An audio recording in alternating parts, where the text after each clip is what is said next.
দেশের ব্যাটারি চালিত রিকশা রিকশাগুলোকে নিবন্ধনের রেজিস্ট্রেশনের আওতায় নিয়ে আসার সিদ্ধান্ত নিয়েছে সরকার। তবে এই নিবন্ধন পেতে হলে এসব রিকশার ব্যাটারি বাধ্যতামূলকভাবে সৌর বিদ্যুতের সোলার পাওয়ারের মাধ্যমে রিচার্জ করতে হবে বলে জানিয়েছেন স্থানীয় সরকার প্রতিমন্ত্রী মীর শাহে আলম।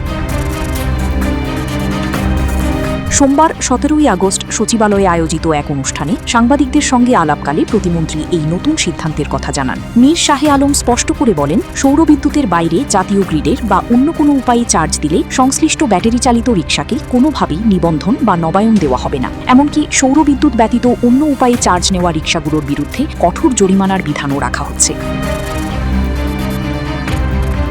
প্রতিমন্ত্রী জানান, এখন থেকে রিকশার নিবন্ধন আর বাংলাদেশ সড়ক পরিবহন কর্তৃপক্ষ বিআরটিএ দেবে না, বরং সংশ্লিষ্ট সিটি কর্পোরেশন ও পৌরসভাগুলো সরাসরি এই নিবন্ধন প্রদান করবে। জাতীয় সংসদে ইতোমধ্যে এ সংক্রান্ত আইন পাশ হয়েছে এবং সেই আইনের আলোকেই একটি পরিপূর্ণ বিধিমালা তৈরির কাজ চলছে। প্রস্তাবিত বিধিমালায় নিবন্ধন ফি, নবায়ন ফি, পরিচালনা সংক্রান্ত নিয়মাবলী ও অন্যান্য প্রয়োজনীয় শর্তাবলী বিস্তারিতভাবে নির্ধারণ করা হবে বলেও জানান তিনি।